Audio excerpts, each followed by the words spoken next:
বৈষম্য বিরোধী আন্দোলনের সমন্বয়ক পদ পুঁজি করে চাঁদাবাজির অভিযোগে গ্রেপ্তার আব্দুর রাজ্জাক ওরফে রিয়াদের উত্থানে হতবাক তার গ্রামের বাড়ি নোয়াখালীর নবীপুরের প্রতিবেশীরা।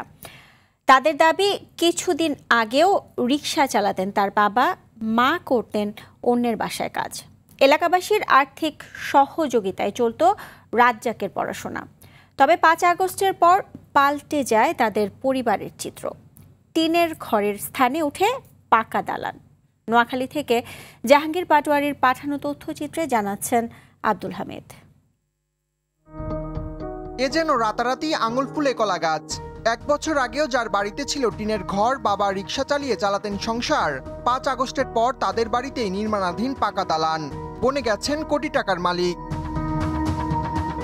বলছি বৈষম্য বিরোধী ছাত্র আন্দোলনের প্ল্যাটফর্ম গণতান্ত্রিক ছাত্র সংসদের সমন্বয়ক আব্দুর রাজ্জাক ওরফে রিয়াদের কথা। গত ২৬ জুলাই সাবেক আওয়ামী লীগ এমপি শাম্মীর গুলশানের বাসা থেকে চাঁদা আদায়ের সময় হাতে নাতেই গ্রেফতার হন তিনি। ক্ষমতার দাপট দেখাতে রাষ্ট্রের বিভিন্ন গুরুত্বপূর্ণ ব্যক্তিদের সঙ্গে ছবিও তুলতেন রিয়াদ। তার গ্রামের প্রতিবেশীরা বলছেন, সমন্বয়ক হওয়ার পর থেকেই পাল্টাতে থাকে রাজ্জাকের আচরণ।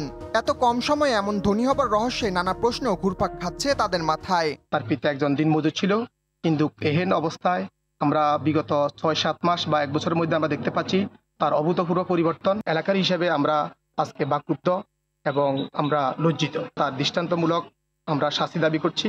গত ৮-৯ মাসের ভিতরে সে যেমন আলাউদ্দিনের চেরাগের মতো ঘর দরজা করছে, জায়গা জমি করতেছে, ব্যাংক বিলি, সে কোথায় হয়েছে সেটা আমরা জানি না। তবে সব অভিযোগ অস্বীকার করে ঋণ ও আত্মীয় স্বজন থেকে আর্থিক সহযোগিতা নিয়ে পাকা বাড়ি বানানো হচ্ছে বলে দাবি তার বড় বোনের।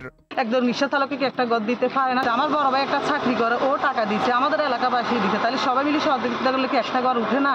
অভিযোগ আছে, আওয়ামী আমলে রিয়াদের সখ্যতা ছিল পলাতক এমপি ওবায়দুল কাদেরের ভাইয়ের সঙ্গেও।